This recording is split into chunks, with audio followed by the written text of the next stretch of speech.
Nail Soup by Maddern. Once, long ago, there was a traveller. Late one afternoon, he was tramping along a forest path when snowflakes began fluttering down through the bare branches of the trees. Where am I going to sleep tonight? He wondered. Will I have to gather my cloak around me and nestle in the roots of the trees, or will I find a bed? He rounded a bend in the path, and ahead of him was a little cottage. In the gathering dusk, he saw a candle shining in the window and thought, perhaps I'll get a bed for myself here. But at that moment, out of the cottage door stepped a burly woman. Scowling at him, she planted her fists on her hips and demanded, "Who are you? Where are you going? What are you doing here?" Well, said the man. I'm just a traveller. I've been all around the world.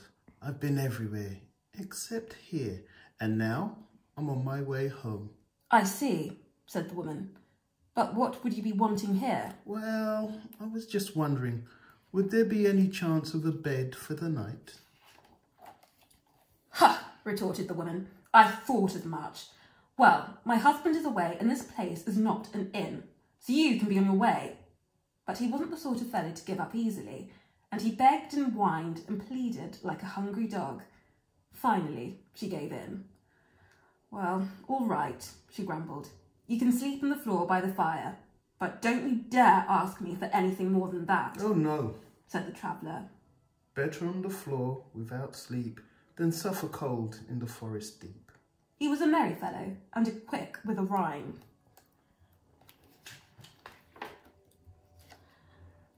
The traveller warmed himself by the fire and looked around. She wasn't rich, but she wasn't too poor. So, after a while, he said, any chance of a bite to eat? Look, she said, I've got nothing in the house. I haven't had a morsel all day long. In that case, said the traveller, I'll have to share what I've got with you. What? How can anyone like you have anything to share with me? He who far away does roam sees many things not unknown at home, and he who many things has seen has wits about and senses keen. Better dead than lose your head.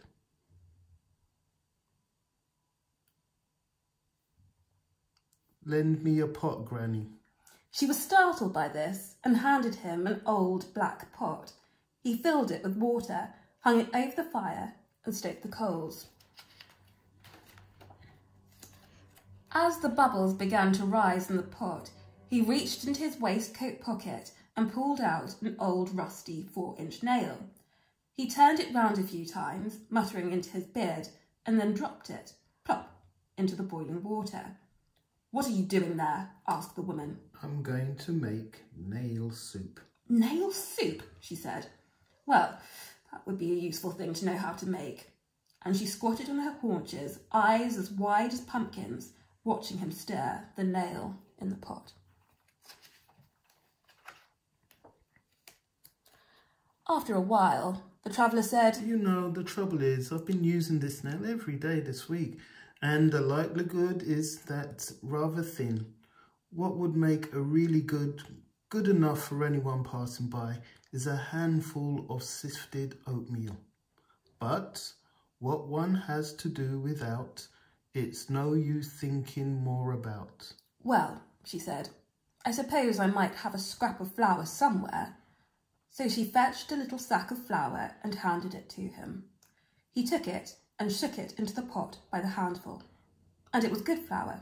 It was fine flour. And as he stirred and stirred, the soup started to thicken. You know, said the traveller, this soup would be good enough for the lord and the lady of the manor, if only we had some potatoes and a hunk of salt beef. But what one has to do without, it's no use thinking more about. Now she was thinking, well, I suppose I've got some potatoes in the garden. So she went out, dug them up, washed them, peeled them, chopped them, and into the pot they went. Then she went rummaging about in her pantry and found a hunk of salt beef. She chopped that up too, and into the pot it went. And as he stirred and stirred, she thought, Isn't he amazing? He's making soup out of a nail. By now, a wonderful smell was drifting around the kitchen. Let me tell you something, said the traveller. I used to work for the king's cook, and I know exactly how the king and queen like their soup.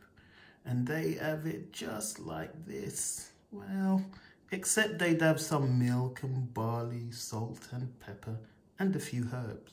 But what one has to do without, it's no use thinking more about. She was thinking, like the king and queen, eh? So she went out, milked the goat, found some barley in the larder, gathered a few herbs, fetched the salt and pepper, and into the pot they went.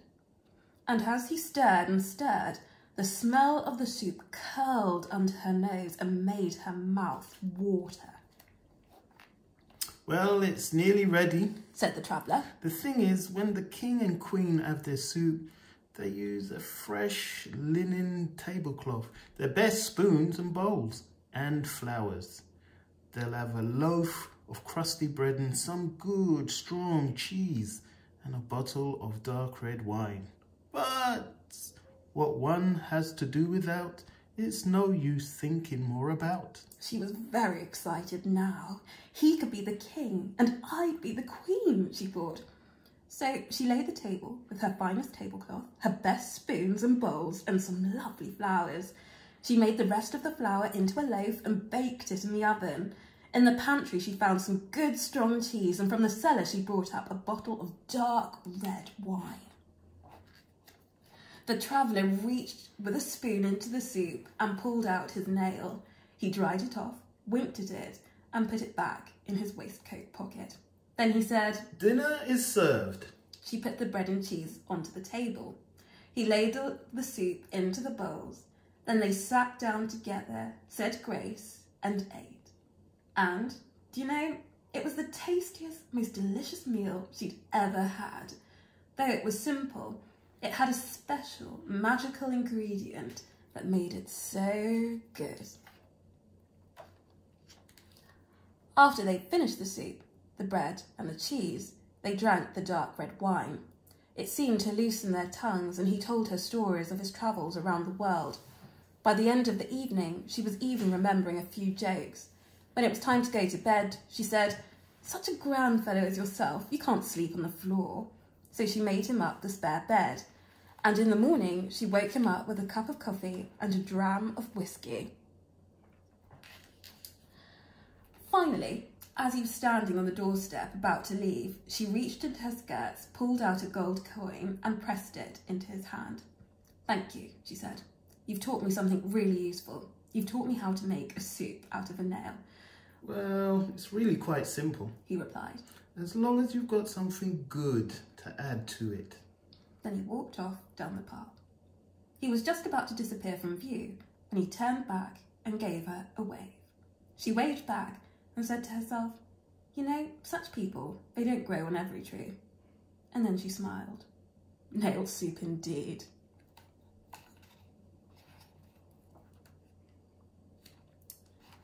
Afterthought. Perhaps he didn't trick her after all, but he softened her heart. Maybe this was because they did two things human beings have done since the beginning of time. They shared food and told stories.